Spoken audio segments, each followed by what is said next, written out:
കോടതിയിലെത്തുന്ന അഭിഭാഷകരിൽ 45% വ്യാജന്മാരെന്ന bar കൗൺസിലിന്റെ തന്നെ തുറന്നു പറച്ചിൽ വന്നിരിക്കുന്നു. സിജു നൽകും ന്യൂസ് ഡെസ്കിൽ നിന്നും വിശദാംശങ്ങൾ. സിജു, എന്താണ് മനസ്സിലാക്കേണ്ടത്? അതായത് അഭിഭാഷക വൃത്തിയിൽ ഏർപ്പെട്ടിരിക്കുന്നവരിൽ 45% വ്യാജ ബിരുദമുള്ളവരെന്നാണോ മനസ്സിലാക്കേണ്ടത്? മനു, ഒരുപക്ഷെ രാജ്യത്തെ നിയമ സംവിധാനത്തിന്റെ ഒരു തകർച്ചയിലേക്ക് വിരൽ ചൂണ്ടുന്ന ഒരു വാർത്തയാണ് ഇപ്പോൾ ദില്ലിയിൽ നിന്ന് വന്നിരിക്കുന്നത്.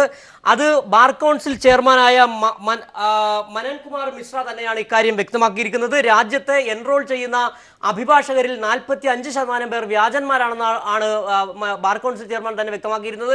ഇതുമായി ബന്ധപ്പെട്ട് മറ്റൊരു കാര്യം അദ്ദേഹം ചൂണ്ടിക്കാണിച്ചിരിക്കുന്നത്, ഇപ്പോൾ നിലവിൽ ഈ വ്യാജന്മാരെ കണ്ടെത്തുന്നതിന് വേണ്ടിയിട്ടുള്ള പരിശോധനകൾ, വളരെ ശക്തമായ നടപടികൾ ഇതുമായി ബന്ധപ്പെട്ട് ആരംഭിച്ചിരിക്കുന്നു. അങ്ങനെ വരുന്ന സാഹചര്യത്തിൽ 45% പേർ നിലവിൽ പ്രാക്ടീസ് ചെയ്യുന്ന രാജ്യത്തെ വിവിധ ബാർ കൗൺസിലുകളുടെ കീഴിൽ സന്നദ്ധെടുക്കുകയും പ്രാക്ടീസ് ചെയ്യുകയും ചെയ്യുന്ന അഭിഭാഷകരിൽ 45% പേർ അയോഗ്യരാകുന്നു. അവർ വ്യാജ ബിരുദമോ അല്ലെങ്കിൽ മറ്റേതെങ്കിലും തരത്തിലുള്ള അയോഗ്യത ഉള്ളവരാണ്. അവരെ അയോഗ്യരാക്കി കഴിഞ്ഞാൽ നിലവിൽ ഇപ്പോൾ പ്രാക്ടീസ് ചെയ്യുന്നവരിൽ 50% പേർ മാത്രമേ ഇനി ഈ കോടതികളിൽ പ്രാക്ടീസ് ചെയ്യാൻ യോഗ്യതയുള്ളവരായി മാറൂ എന്നാണ് പറഞ്ഞിരിക്കുന്നത്. ഏതായാലും ഒരുപക്ഷെ ഇപ്പോൾ തന്നെ നിരവധി കേസുകൾ, അതായത് ഓരോ കേസുകളുടെ വിധികളുമായി ബന്ധപ്പെട്ടും ഇത്തരത്തിൽ അഭിഭാഷകർ എടുക്കുന്ന നിലപാടുകളുമായി ബന്ധപ്പെട്ടും വിവാദങ്ങൾ ഉൾപ്പെടെ വന്നുകൊണ്ടിരിക്കുന്ന സാഹചര്യങ്ങളിൽ ചില കേസുകളിൽ ജഡ്ജിമാരെ സ്വാധീനിക്കുന്നതിനുള്ള ശ്രമങ്ങൾ അഭിഭാഷകർ നടത്തുന്നു. അതോടൊപ്പം തന്നെ നിയമപരിജ്ഞാനമില്ലാത്ത ഇവർ തന്നെ കക്ഷികൾക്ക് വേണ്ടി ഹാജരാകുമ്പോൾ നിരപരാധികൾ വരെ ശിക്ഷിക്കപ്പെടുന്ന സാഹചര്യങ്ങൾ, ഇതെല്ലാം കൂടി പരിഗണിക്കുമ്പോൾ രാജ്യത്തിന്റെ നിയമ സംവിധാനം, അതായത് വളരെ പ്രസക്തമായ ഒരു കാര്യം, ഈ പ്രാക്ടീസ് ചെയ്യുന്ന അഭിഭാഷകരിൽ 45% പേർ വ്യാജന്മാരാണെന്നുള്ള കണ്ടെത്തലാണ് ഏറ്റവും ഞെട്ടിക്കുന്ന ഒരു വസ്തുത. അതായത് കോടതികളിലെത്തുന്ന 100% കേസുകളിൽ 45% പേർ പരാജയപ്പെടുന്നുവെങ്കിൽ, നിരപരാധികൾ ശിക്ഷിക്കപ്പെടുന്നുവെങ്കിൽ അതിന്റെ ഉത്തരവാദിത്വം തീർച്ചയായും അഭിഭാഷകരിലേക്ക് എത്തിച്ചേരുന്നുണ്ട്. വ്യാജ ബിരുദമോ അല്ലെങ്കിൽ മറ്റു ബിരുദങ്ങളോ നിയമബിരുദങ്ങളോ കരസ്ഥമാക്കി ഇത്തരത്തിൽ ബാർ കൗൺസിലിന്റെ കീഴിൽ സന്നദ്ധെടുത്ത ശേഷം പ്രാക്ടീസ് ചെയ്ത അഭിഭാഷകരെ കുറിച്ചാണ് ബാർ കൗൺസിൽ ചെയർമാൻ തന്നെ ഇക്കാര്യത്തിൽ പറഞ്ഞിരിക്കുന്നത്. കഴിഞ്ഞ ആഴ്ച ദില്ലിയിൽ നടന്ന ഒരു ചടങ്ങിൽ ചീഫ് ജസ്റ്റിസ് ഖഹറിന്റെ മുന്നിൽ വെച്ച് തന്നെ ഈ ബാർ കൗൺസിൽ ചെയർമാൻ ഇക്കാര്യം വ്യക്തമാക്കുകയുണ്ടായി. മാത്രമല്ല, ഇത്തരത്തിലുള്ള വ്യാജന്മാരെ കണ്ടെത്തുന്നതിനായുള്ള നടപടികളും ബാർ കൗൺസിൽ ആരംഭിച്ചിട്ടുണ്ട്. അങ്ങനെ കണ്ടെത്തി കഴിഞ്ഞാൽ അവരെ ഒഴിവാക്കുന്നതിനുള്ള, അതായത് നീതിന്യായ വ്യവസ്ഥ കൂടുതൽ സുതാര്യവും അതോടൊപ്പം തന്നെ ശക്തവും ആക്കുന്നതിന്റെ ശ്രമത്തിന്റെ ഭാഗമായിട്ടാണ് ബാർ കൗൺസിൽ ഇപ്പോൾ ഇത്തരത്തിലുള്ള ഒരു നിലപാട് സ്വീകരിച്ചിട്ടുള്ളത്. ഏതായാലും ഒരു പക്ഷേ ഇത് രാജ്യത്തിന്റെ ഏറ്റവും വലിയൊരു ലോകരാജ്യങ്ങൾക്ക് മുന്നിൽ തന്നെ നാണക്കേട് തന്നെ ആവുന്ന ഒരവസ്ഥയിലേക്ക് കാര്യങ്ങൾ എത്തിച്ചേർന്നിരിക്കുന്നു. അതായത് 50% അഭിഭാഷകരെ, മൊത്തത്തിൽ രാജ്യത്തിൽ 14 ലക്ഷത്തോളം അഭിഭാഷകരുണ്ട് എന്നാണ് കണക്കുകൾ വ്യക്തമാക്കുന്നത്. അതിൽ ഏകദേശം 7 ലക്ഷത്തോളം പേർ ഇത്തരത്തിൽ വ്യാജ ബിരുദങ്ങൾ സമ്പാദിച്ചവരാണ് എന്നുള്ള വാർത്തയാണ് ഇപ്പോൾ പുറത്തു വന്നിരിക്കുന്നത്. ജസ്റ്റിസ് ഖഹർ തന്നെ ഇക്കാര്യത്തിൽ ബാർ കൗൺസിലിനെ ഈ നിലപാടുകളെ പ്രോത്സാഹിപ്പിച്ചിട്ടുണ്ട്. ഇത്തരത്തിൽ നിയമ സംവിധാനത്തെ കൂടുതൽ കാര്യക്ഷമമാക്കുന്നതിന് ഈ വ്യാജ അഭിഭാഷകരെ കണ്ടെത്തുകയും അവരെ പുറന്തള്ളുകയാണ് വേണ്ടെന്നുള്ള കാര്യത്തിലുള്ള നിലപാടാണ് ചീഫ് ജസ്റ്റിസിന് തന്നെ ഉള്ളത്. ഏതായാലും ഇത്തരത്തിൽ, അതായത് 45% അഭിഭാഷകർ വ്യാജന്മാരാണെന്നുള്ള വാർത്തയാണ് ഇപ്പോൾ ബാർ കൗൺസിൽ ചെയർമാൻ തന്നെ വ്യക്തമാക്കിയിരിക്കുന്നത്. മനു, തീർച്ചയായിട്ടും സിജു, വളരെ പ്രധാനപ്പെട്ട ഒരു കാര്യമാണ്. കാരണം ഏറ്റവും രാജ്യത്തെ ജുഡീഷ്യറിയോട് ഏറ്റവും അടുത്ത് നിൽക്കുന്ന വിഭാഗം വക്കീലന്മാർ, അവരിൽ 45% വ്യാജന്മാർ എന്ന് പറയുമ്പോൾ ഈ വക്കീലാകുന്നതിനുള്ള രീതികളിൽ അല്ലെങ്കിൽ അവരുടെ കരിക്കുലത്തിൽ തന്നെ ഒരു പൊളിച്ചെഴുത്തിന്റെ ഒരു ആവശ്യകതയാണ് ചൂണ്ടിക്കാണിക്കപ്പെടുന്നത്, ഇല്ലേ?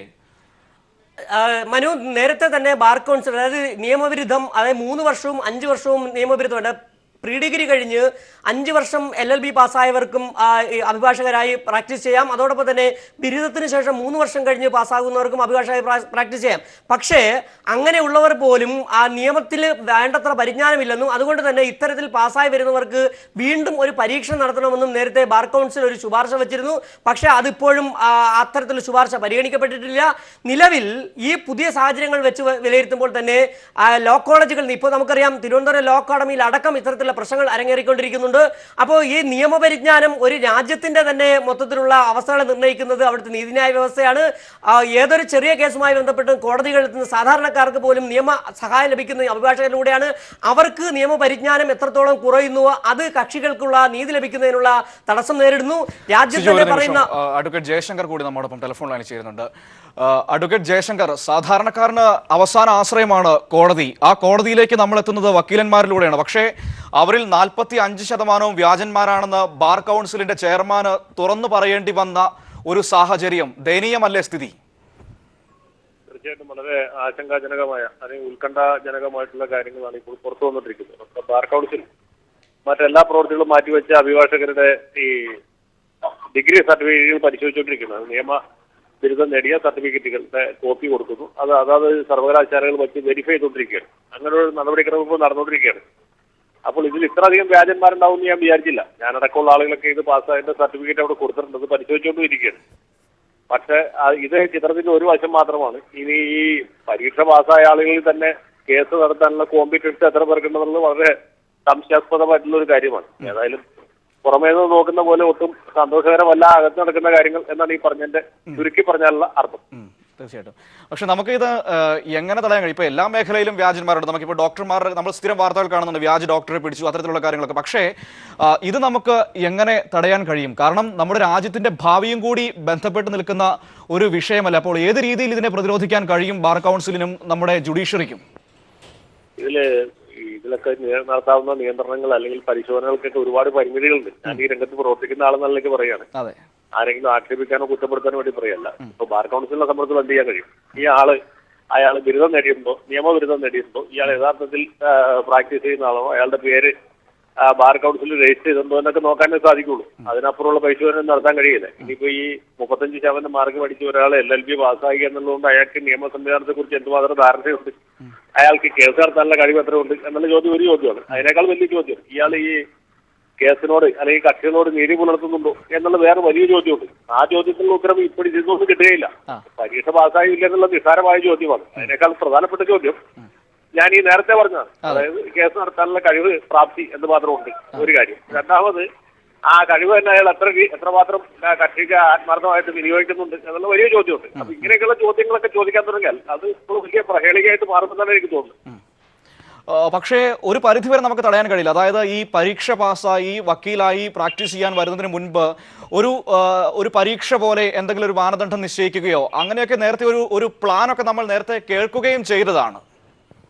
അങ്ങനെ ഒരു സംവിധാനം തുടങ്ങിയ ബാർ കൗൺസിലിന്റെ ആഭിമുഖ്യത്തിൽ അപ്രന്റീസ്ഷിപ്പ് എന്ന് പറഞ്ഞ് ഏതെങ്കിലും LLB പാസ്സായ ഈ ചെറുപ്പക്കാർ ഒരു കൊല്ലം ഏതെങ്കിലും ഒരു സീനിയർ വക്കീലിന്റെ കൂടെ ആ ഓഫീസിൽ പോവുകയും അവിടുത്തെ കേസ് നടത്തുന്ന വിധമൊക്കെ കണ്ടും കേട്ടും മനസ്സിലാക്കിയും ഒക്കെ പഠിക്കുക. അത് കഴിഞ്ഞിട്ട് ഒരു പരീക്ഷ എഴുതി പാസ്സായി പ്രാക്ടീസ് തുടങ്ങുക. അതിന് ഒരു കൊല്ലം നടത്തിയതുമാണ്. കേരള ബാർ കൗൺസിൽ വളരെ നല്ല രീതിയിൽ ഇത് നടത്തി. പക്ഷെ അത് പൂർണ്ണതയിലെത്തുന്ന മുമ്പ് സുപ്രീം കോടതി ഈ സിസ്റ്റം അസ്ഥിരപ്പെടുത്തുകയാണ്. കാരണം എന്താ വെച്ചാൽ ഇതിന് അഡ്വക്കേറ്റ്സ് ആക്ടിൽ ഇതിന് കറസ്പോണ്ടിങ് ആയിട്ട് പ്രൊവിഷൻ ഉണ്ടായിരുന്നില്ല. ബാർ കൗൺസിലിന് സ്വന്തം നിലയ്ക്ക് ഇങ്ങനെ ഒരു പരീക്ഷ നടത്താനോ അല്ലെങ്കിൽ പരിശീലനം നടത്താനോ ഉള്ള സംവിധാനമില്ല ഇല്ലെന്നല്ല, അതിനുള്ള അധികാരമില്ല എന്ന് പറഞ്ഞിട്ട് അത് അസ്ഥിരപ്പെടുത്തുകയാണ് ചെയ്തത്. ഇതൊക്കെ നമ്മൾ വിചാരിക്കുന്ന പോലെയല്ല, വളരെ സങ്കീർണമായ ഏർപ്പാടുകളാണ്. ഇതിലൊക്കെ സമൂലമായ ഒരു അഴിച്ചുപണി അല്ലെങ്കിൽ ഒരു മാറ്റം വരുത്തുക എന്നുള്ളത് എളുപ്പവുമല്ല നമ്മുടെ നിയമ സംവിധാനത്തിൽ. തീർച്ചയായിട്ടും വളരെയധികം നന്ദി ശ്രീ ജയശങ്കർ. ഇപ്പോൾ അഡ്വക്കേറ്റ് സെബാസ്റ്റ്യൻ പോൾ കൂടി നമ്മോടൊപ്പം ടെലിഫോണിൽ ചേരുന്നുണ്ട്. ശ്രീ സെബാസ്റ്റ്യൻ പോൾ, വളരെ ദയനീയമായ അല്ലെങ്കിൽ വളരെ ആശങ്ക ജനിപ്പിക്കുന്ന ഒരു വാർത്തയാണ് നമ്മൾ കേട്ടിരിക്കുന്നത്. നമ്മുടെ അഭിഭാഷകരിൽ 45% വ്യാജന്മാരാണെന്ന് ബാർ കൗൺസിലിന്റെ ചെയർമാന് പറയേണ്ടി വരുന്ന ഒരു സാഹചര്യം. നമ്മുടെയൊക്കെ അവസാന ആശ്രയമാണ് കോടതി. നീതി കാത്ത് നമ്മൾ എത്തുന്നത് കോടതിയിലാണ്. അങ്ങോട്ടേക്ക് സാധാരണക്കാരൻ അല്ലെങ്കിൽ ഇവിടുത്തെ ജനങ്ങൾക്ക് സഹായകമാകുന്നത് വക്കീലന്മാരും. പക്ഷേ അവർ പലരും വ്യാജന്മാരാണ് എന്നൊരവസ്ഥ വന്നാൽ എന്തു ചെയ്യാൻ കഴിയും നമുക്ക്? വ്യാജന്മാരും തട്ടിപ്പുകാരും മൂല്യബോധമില്ലാത്തവരുമാണ് കേരളത്തിലെ അഭിഭാഷക സമൂഹത്തിൽ വളരെ കൂടുതലായിട്ടുള്ളത് എന്ന് സമീപകാല സംഭവങ്ങളിൽ നമുക്ക് ബോധ്യമായിട്ടുള്ളതാണ്. ഇത് തന്നെയാണ് ഇന്ത്യ ഒട്ടുക്കുള്ള അവസ്ഥ, ദേശീയ തലത്തിലുള്ള അവസ്ഥയും ഇത് തന്നെയാണ്. അതുകൊണ്ടാണല്ലോ ഡൽഹിയിൽ നിന്നായാലും കർണാടകയിൽ നിന്നായാലും തമിഴ്നാട്ടിൽ നിന്നായാലും കേൾക്കാൻ പാടില്ലാത്തതൊക്കെ നമ്മൾ കേൾക്കുന്നുണ്ട്, കാണുന്നുണ്ട്. ഇപ്പോൾ ഇതിന് ഔദ്യോഗികമായ ഒരു സ്ഥിരീകരണം ലഭിച്ചിരിക്കുകയാണ്. ബാർ കൗൺസിൽ ചെയർമാൻ തന്നെ പറഞ്ഞിരിക്കുന്നു ഈ കണക്കുകളൊക്കെ. ആ കണക്കുകൾ തെറ്റാൻ വഴിയില്ല. എല്ലാവരും വ്യാജ ബിരുദമുള്ളവരാണ് എന്ന് അതിനർത്ഥമില്ല. ഒരിക്കലും നമ്മൾ അടച്ചാക്ഷേപിക്കുന്നില്ല ശ്രീ സെബാസ്റ്റ്യൻ പോൾ. അല്ല, ബാർ കൗൺസിൽ ചൂണ്ടിക്കാണിച്ച 45%-ലും എല്ലാവരും വ്യാജ ബിരുദമുള്ളവരാകണമെന്നില്ല. പക്ഷേ അവർ അഭിഭാഷകരല്ല. അവർ മറ്റ് പല തൊഴിലുകളിലും നിയമവിരുദ്ധമായ കാര്യങ്ങളിൽ പോലും ഏർപ്പെട്ടുകൊണ്ട് അതിലേക്ക് ഒരു കവചം എന്ന നിലയ്ക്ക് ഈ കറുത്ത കോട്ടും ഗൗണും ഉപയോഗപ്പെടുത്തുന്നു. അതിനാണ് അവർക്ക് കോടതിയിൽ വരുന്നത്. അങ്ങനെയുള്ളവരാണ് ഈ സമീപകാലത്ത് കേരളത്തിൽ കോടതികളിൽ പ്രശ്നങ്ങൾ ഉണ്ടാക്കിയിട്ടുള്ളത്. അതുകൊണ്ട് ബോണഫൈഡി ആയി പ്രാക്ടീസ് ചെയ്യുന്നതിന്, അഭിഭാഷക വൃത്തിയിൽ ഏർപ്പെടുന്നതിന് തയ്യാറായി വരുന്നവർക്ക് മാത്രമായി കോടതിയിലേക്കുള്ള പ്രവേശനം പരിമിതപ്പെടുത്തണം. അതിനുള്ള ഒരു നീക്കം ബാർ കൗൺസിൽ ആരംഭിച്ചിരിക്കുന്നു. അത് അങ്ങേയറ്റം സ്വാഗതം ചെയ്യേണ്ടതാണ്. ഇപ്പോൾ ചോദ്യം ചോദിച്ചല്ലോ, നമുക്കൊക്കെ ആശങ്ക ഉളവാക്കുന്ന കാര്യമല്ലേ എന്ന്. ആ ആശങ്കയ്ക്ക് പരിഹാരം എന്ന നിലയിൽ ബാർ കൗൺസിലിന്റെ നീക്കങ്ങൾക്ക് പൂർണ്ണമായ പിന്തുണ നമ്മൾ നൽകണം. ആ നീക്കങ്ങൾ നമുക്ക് എങ്ങനെ പ്രവൃത്തിയിൽ കൊണ്ടുവരാൻ കഴിയും? കാരണം ഇത്രയധികം അഭിഭാഷകർ വരുന്നു രാജ്യം മുഴുവൻ. അപ്പോൾ നമുക്ക് ഏത് രീതിയിൽ അതിനെ പ്രാക്ടിക്കലായി നടപ്പിലാക്കാൻ കഴിയും ശ്രീ സെബാസ്റ്റ്യൻ പോൾ? ഇപ്പോൾ കഴിഞ്ഞ കുറച്ചു കാലം വരെ ഒന്നോ രണ്ടോ കൊല്ലമായി ബാർ കൗൺസിൽ ഒരു വെരിഫിക്കേഷൻ നടത്തിക്കൊണ്ടിരിക്കുകയായിരുന്നു. ആക്ച്വലി പ്രാക്ടീസ് ചെയ്യുന്ന ആരാണ്? ഈ എൻറോൾ ചെയ്തതിനു ശേഷം മറ്റ് ചുറ്റി നടത്തുന്നതിനോ അല്ലെങ്കിൽ വണ്ടി പിടിക്കുന്നതിനോ ഗുണ്ടായുസം കാണിക്കുന്നതിനോ ഒക്കെ പോകുന്നവരുണ്ടല്ലോ, അവരാണ് ഈ കൂടുതലും. അവരെയൊക്കെ ഒഴിവാക്കുന്നതിനുള്ള ഒരു ശ്രമം ബാർ കൗൺസിൽ നടത്തിക്കൊണ്ടിരിക്കുകയായിരുന്നു. ആ കണക്കെടുപ്പിന്റെയും പരിശോധനയുടെയും ഒടുവിലാണ് ഈ ശതമാന കണക്ക് ബാർ കൗൺസിൽ ചെയർമാൻ പറഞ്ഞിരിക്കുന്നത്. അതുകൊണ്ട് അവരെ കോടതികളിൽ നിന്ന് ഒഴിവാക്കുക. അവരുടെ കയ്യിൽ പണമുണ്ട്, അവരെല്ലാ തരത്തിലുള്ള അധമവൃത്തികൾ ചെയ്യുന്നവരാണ്. അവരാണ് ഈ അസോസിയേഷനുകളൊക്കെ നിയന്ത്രിക്കുന്നത്. അവരാണ് അസോസിയേഷനിലേക്ക് ഭാരവാഹികളായിട്ട് വരുന്നത്. അവർക്ക് എന്ത് ചെയ്യാൻ? കേരളത്തിലെ ബാർ കൗൺസിലിൽ പോലും പണവും സ്വാധീനവും ഉണ്ടെങ്കിൽ മെമ്പർഷിപ്പ് എടുക്കാൻ കഴിയുന്ന അവസ്ഥയുണ്ട്, അംഗങ്ങളാകാൻ കഴിയുന്ന അവസ്ഥയുണ്ട്. അപ്പൊ അത്തരത്തിലുള്ള വ്യാജ അഭിഭാഷകരെ, അത് വ്യാജ ബിരുദം എന്ന് മാത്രമായി പരിമിതപ്പെടുത്തേണ്ടതില്ല. ആ വ്യാജ അഭിഭാഷകരെ റോളിൽ നിന്ന് ഒഴിവാക്കുക, അവർക്ക് കോടതിയിൽ പ്രവേശനം നിഷേധിക്കുക.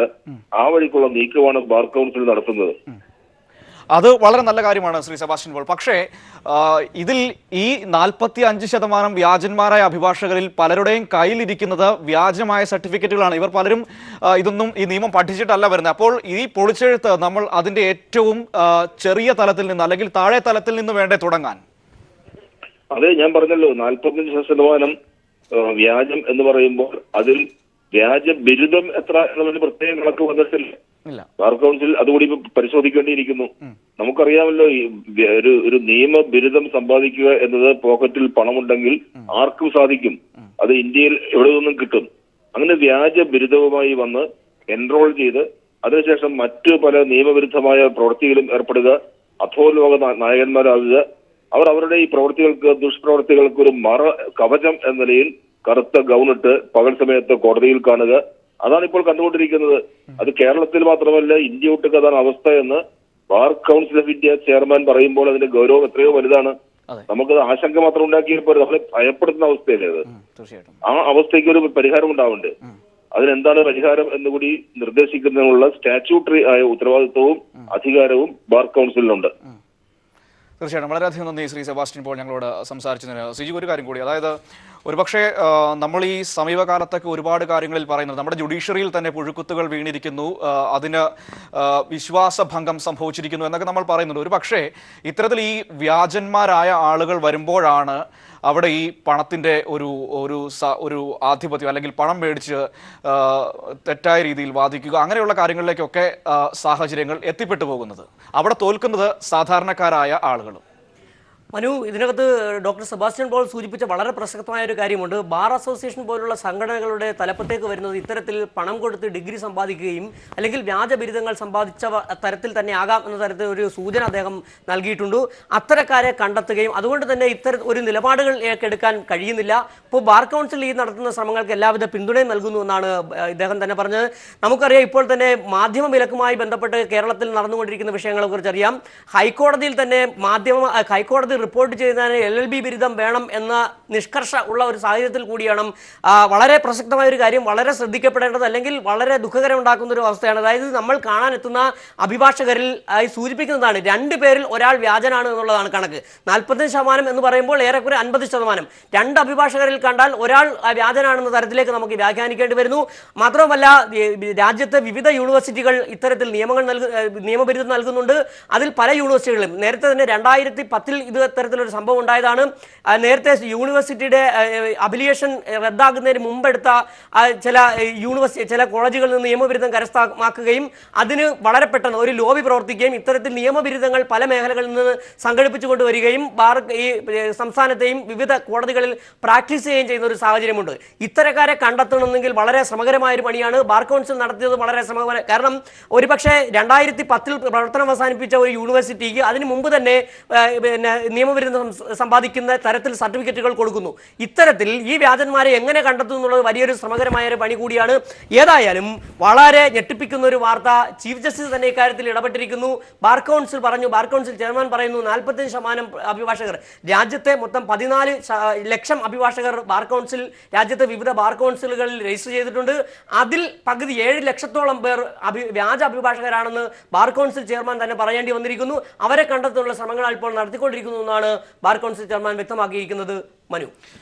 ശരി, സിജു സുഗതനാണ് ന്യൂസ് ഡെസ്കിൽ നിന്നും വിശദാംശങ്ങൾ നൽകിയത്. രാജ്യത്തെ അഭിഭാഷകരിൽ 45% പേർ വ്യാജന്മാരാണെന്ന് ബാർ കൗൺസിൽ ചെയർമാന് തന്നെ പറയേണ്ടി വരുന്ന വളരെ ഞെട്ടിപ്പിക്കുന്ന ദയനീയമായ സാഹചര്യമാണ് നമുക്ക് മുന്നിലുള്ളത്. ഒരുപക്ഷെ സാധാരണക്കാരന്റെ അവസാന ആശ്രയമായ കോടതിയിലേക്ക് എത്തുമ്പോൾ ആ കോടതിയിലേക്ക് പോകാൻ ജനങ്ങളെ സഹായിക്കുന്നവർ അതിൽ 45% പേർ യോഗ്യതയില്ലാത്തവരോ അല്ലെങ്കിൽ വ്യാജന്മാരായിട്ടുള്ളവരോ ആണ് എന്ന ഞെട്ടിപ്പിക്കുന്ന വെളിപ്പെടുത്തൽ. ഏതായാലും ഇതിനെ തടയാൻ വേണ്ടി ബാർ കൗൺസിലും ഒപ്പം തന്നെ ചീഫ് ജസ്റ്റിസ് തന്നെ അതിനെ തടയണമെന്ന രീതിയിൽ തന്നെ കാര്യങ്ങൾ നിർദ്ദേശം നൽകിയിരിക്കുന്നു. സിജു സുഗതനാണ് ന്യൂസ് ഡെസ്കിൽ നിന്നും വിശദാംശങ്ങൾ നൽകിയത്. ഒപ്പം തന്നെ ഞങ്ങളോട് സഹകരിച്ച അതിഥികൾ ശ്രീ ജയശങ്കർ, ഒപ്പം തന്നെ ശ്രീ സെബാസ്റ്റ്യൻ ബോളൻ, വളരെയധികം